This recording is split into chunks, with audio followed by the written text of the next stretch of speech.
nosotros no aceptaremos la exclusión de nuestro pueblo de ese derecho. Mr. Gorbachev, tear down this wall.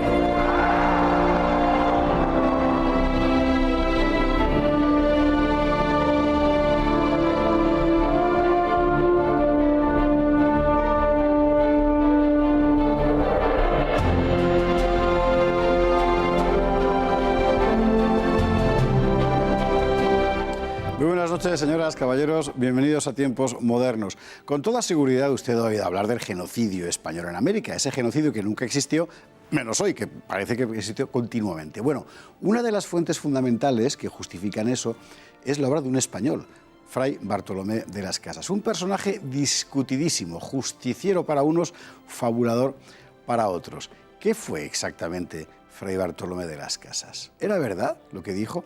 ¿Era mentira? ¿Por qué dijo lo que dijo? ¿Y qué fue de su vida? Hoy hablaremos de él, Bartolomé de las Casas.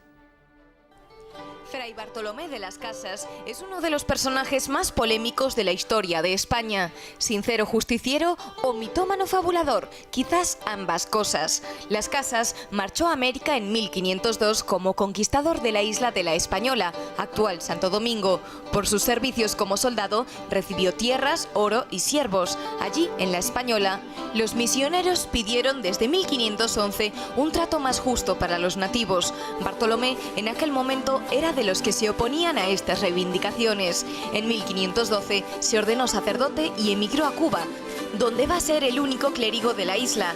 Recibió un repartimiento de indios que empleó para sacar oro de las minas y para el trabajo en granja. Pero 2 años después se plantea de golpe que el trato que estaba dando a los indios era injusto. Reúne a las autoridades y les dirige un inflamado discurso donde renuncia a sus siervos y a su hacienda y afirma que nadie se salvará si no siguen su ejemplo. ¿Qué le ha pasado a Fray Bartolomé? Imposible saberlo. A partir de ese momento, todos sus escritos explotarán la misma idea. Todo español es demoníaco, todo nativo es víctima injusta del español. Enseguida viaja a la corte, a Castilla. Presenta una larga relación de crueldades cometidas contra los nativos, probablemente exagerada hasta la saciedad, y pide el título de protector de los indios. Las denuncias de Fray Bartolomé harán mucho ruido, pero hay que decir que aunque posiblemente tengan un fondo de realidad, son completamente inventadas. De hecho, en sus escritos cambia 3 veces la cifra de supuestas víctimas y las engorda tanto que son imposibles. Un gran predicador de México, Fray Toribio de Motolinía, escribe sobre él: hace 15 años que le conozco y siempre está escribiendo procesos y vidas ajenas, buscando los males y delitos. En 1520 se le permitió intentar la colonización de la tierra continental americana, pero fracasó. Curiosamente, Fray Bartolomé nunca criticó la violencia de los indígenas. Calla sobre los sacrificios humanos, por ejemplo. Asimismo, propuso que para exonerar a los indígenas del trabajo físico, se trajeran esclavos negros desde África. Aunque ha pasado a la historia como un justiciero incomprendido, la realidad es que se le hizo caso y por influencia suya se suprimió el sistema de las encomiendas como forma de colonización. En 1543 se le nombró obispo de Chiapas, en México, pero sus rigurosas exigencias morales le granjearon la hostilidad de los indios. 4 años después regresó a España y ya nunca volvería a América. Su momento cumbre fue la controversia de Valladolid, aquel encuentro de juristas y teólogos que el emperador Carlos convocó para examinar la justicia moral de la conquista. Nombrado procurador de indios, murió en Madrid en 1566. Detrás dejaba una obra que será explotada sin cesar por los enemigos de la corona española. María Saavedra, muy buenas noches. Bueno, si alguien puede hablar con plena objetividad y conocimiento de Bartolomé de las Casas y con más cariño del que yo le dispensaría, es María Saavedra, precisamente. Personaje polémico donde los haya. No sé si con más autoridad, pero quizás autoridad sí, seguro, y cariño también. Con cierto cariño sí, porque yo pienso en un Bartolomé de las Casas hablando hoy y creo que todos estaríamos de acuerdo con lo que dice, al menos con su posición, o sea, lo que hay que respetar, pienso yo, ¿no?, en Bartolomé de las Casas es el ideal que mueve sus actos. Otra cosa es que cuando se pone a escribir, pues no dice del todo la verdad, dice algunas cosas que son verdad. Entonces, y el problema que tiene Bartolomé de las Casas no es tanto él como su obra, que su obra se ha utilizado por los enemigos de España contra España y después nos la hemos creído nosotros, que es el fallo tradicional, ¿no?, de los españoles, que no es todo lo malo que dicen de nosotros. Pero Las Casas yo creo que hay que respetarlo como una persona con buena intención. Es un converso, y eso aparece en el vídeo que acabamos de ver.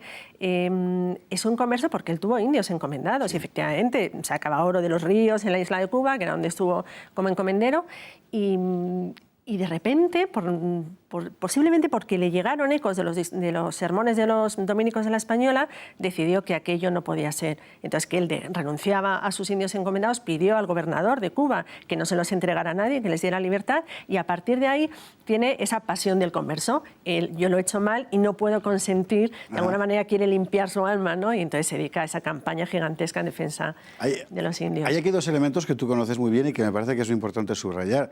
Uno, nunca fue un marginado ni un disidente, es decir, en general se le hizo mucho caso siempre a todo lo que dijo aquí en La Corona, y esto es una cosa que hay que subrayar. Y dos, escribió por encargo del poder. Exactamente, a mí eso me parece una de las, pues como tantos aspectos de nuestra historia de España tan interesantes, ¿no? Recién convertido, Bartolomé de las Casas, recién acaba de renunciar a sus encomendados, a sus indios encomendados, viene a España y no se reúne con cualquiera, o sea, a través de Fray Diego de Eza, se reúne con el rey Fernando, que está en el lecho de muerte. De hecho, hay un historiador, un cronista, que nos cuenta que Las Casas venía con esa pasión a contarle los horrores que él había visto en Cuba, sobre todo porque había visto una matanza de españoles, una matanza que Pánfilo de Narváez no había hecho nada y se había matado a muchos indios, y efectivamente estaba como muy en estado de shock por aquello. Y entonces le empieza a contar a Fernando el Católico y el cronista nos cuenta, y el rey se adormiló mientras Las Casas hablaba y hablaba y hablaba, ¿no? Pues se adormiló porque se estaba muriendo. Sí, claro. Efectivamente, le emplazó para verse a las semanas en Sevilla y se murió por el camino. Pero es que el siguiente con el que se entrevista es con el cardenal Cisneros, siendo el cardenal Cisneros gobernador regente de España, es decir, la máxima autoridad. Y entonces es Cisneros el que le dice, póngame todo esto por escrito. Yo necesito una argumentación, necesito, digamos, como, pues sí, un memorial, unas denuncias objetivas para poder decir para poder dar otras instrucciones nuevas allí. Y efectivamente, Cisneros escribe su memorial, que llama Memorial de Agravios, que los españoles están haciendo a los indios, y Cisneros gestiona un cambio en la política. Manda a 3 monjes jerónimos, que a él le parece que es lo mejor que puede hacer, que es, voy a mandar a 3 religiosos que hasta ahora no hayan pisado América y no tengan intereses. ¿Qué sucede? Que los 3 monjes jerónimos no saben por dónde les da el aire, no saben muy bien cómo gestionar aquello, ¿no? Y luego en las siguientes entrevistas son con Carlos I, es decir, el marginado, esa voz que clama en el desierto a la que nadie escuchaba, este pobre hombre que... Bueno, nadie actuó contra Las Casas, no solo, sino como tú dices, le piden que escriba memoriales para que el Consejo de Indias pueda elaborar una serie de instrucciones, como fueron las leyes nuevas, ¿no? Del 42, que acabarán con las encomiendas. Exacto, es decir, hay desde 1512, bueno, antes en realidad, una sucesión de legislaciones específicamente pensadas para proteger a los indios, cosa que, por cierto, ningún imperio hace.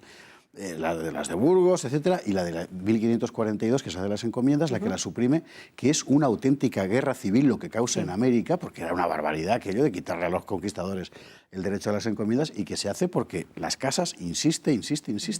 De hecho, siendo fieles a la verdad, ahí la corona luego dio un paso atrás. Sí. O sea, quitó las encomiendas y fue tal la que se armó que efectivamente aquello peligraba hasta la propia integridad de la monarquía española, ¿no? Hay que recordar quizá que las encomiendas eran un sistema, bueno, heredado en realidad de la época de la Reconquista, en la que al conquistador se le otorgaba en propiedad una tierra, pues se le encomendaba una tierra con unos indios para que los cuidara. Indios libres. Indios libres, que tenían que ser libres. Y esto lo dice Isabel desde el primer momento. Por eso Las Casas es un continuador, o es la voz amplificada de lo que Isabel quiso que se hiciera en las Indias, de lo que después quiere Fernando, de lo que quiere Carlos. Y hay un personaje que es clave para entender a Bartolomé de las Casas, que es Fray Pedro de Córdoba. Fray Pedro de Córdoba, que fue prior de los dominicos en la Española, es el que realmente inicia el movimiento a favor de los indígenas. Y él murió relativamente pronto y de alguna manera Las Casas le ha robado su protagonismo. Pero creo que hay que tener en cuenta que Las Casas es una pieza más en todo este engranaje de defensa de los derechos de los indios, que no es contra el poder, sino es la corona ha dicho esto y yo quiero que se cumpla lo que ha señalado la corona, que estos indios son libres. Es muy interesante esa perspectiva que aportas, efectivamente. Viéndolo en su contexto, eres una pieza más. En realidad es la cultura moderna la que lo ha sacado de su contexto para convertirlo en lo que nunca fue. Es interesantísimo. Bueno, hay un momento cumbre, aparte de sus fracasos en Chiapas y todo eso, que por otra parte son, como decir, creo que cualquiera habría fracasado. Hay un momento cumbre que es la controversia de Valladolid, a la que un día hemos de dedicar un programa porque me parece que es un momento cumbre en la historia, ya no de España, de la humanidad, y donde Bartolomé de las Casas tiene un papel fundamental. Sí, porque Bartolomé de las Casas llega un momento al principio, su denuncia es se están haciendo las cosas mal, se están haciendo las cosas mal. Llega un momento en que dice, es imposible que esto mejore, lo que hay que hacer es abandonar las Indias. Claro, esto ningún rey se lo iba a consentir. Estamos pero hablando aún de así, 1540 y tantos, cuando ya se ha conquistado todo, exacto, prácticamente. y además que no tenemos, hoy lo hemos estado muy claro porque tenemos una Declaración Universal de Derechos Humanos, pero en el siglo XVI todas las guerras eran de conquista. Y entonces es muy interesante la controversia de Valladolid porque el propio emperador es el emperador, no solo el rey de la monarquía hispánica, es que es el emperador, el hombre más poderoso del mundo. Las Casas le dice, es que te vas a ir al infierno si sigues con América. Y Carlos crea esa duda de conciencia de yo necesito que esto se debata. Entonces, la controversia de Valladolid es un debate como los actuales entre dos posturas. Las Casas que dice hay que abandonar las Indias, Ginés de Sepúlveda que dice no hay que abandonarlas. Y en medio, aunque no estuvo en esa controversia, hay una figura mucho más serena que es la de Francisco de Vitoria. Claro, ya había muerto para aquel momento, claro, pero que era en realidad el gran cerebro pero de alguna toda manera sienta el precedente y lo que dice es yo no tengo noción de si fue justa o no al principio esta conquista. Ahora el rey tiene que actuar en conciencia y seguir allí porque ya son muchos los cristianos convertidos y los abandonaríamos a su suerte, ¿no? Entonces, digamos que esta respuesta de Vitoria anterior a la controversia es lo que tiene al final mayor peso. Bartolomé de las Casas no gana el debate, aunque bueno, quedan en tablas, final, sí. Pero no volverá jamás a América. Se queda allí y además es cuando empieza a escribir más. Sí, sí, o sea, todo lo que él recuerda, vamos, pone sus obras, las escribe y las termina en torno al año 50. Y en el año 50 cuenta cosas del año 16, del año 17, entonces ahí es donde las cifras, o sea, cuando dice en la Española, que es Santo Domingo, había 3 millones claro, de indios que murieron, nunca no cabían 3 millones de indios allí, ¿no? Y luego además, él solo cuenta las guerras de conquista, no habla de las enfermedades, no habla que al final lo que diezmó a la población en las Antillas, que es verdad que prácticamente ha desaparecido, son las enfermedades llevadas por los españoles, no es la guerra. ¿Se le puede rescatar todavía a Fray Bartolomé de las Casas? Yo creo que sí, o sea, por la intención sí, pero lo que no se puede hacer es manipularle, que es lo que se ha hecho con su obra. Entendido. Pienso. ¿Podemos ponerlo dentro de las hornacinas de santos patronos de los derechos humanos?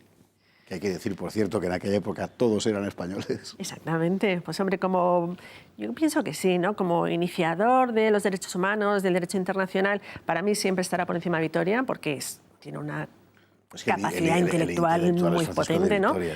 Y es verdad que Las Casas fue testigo.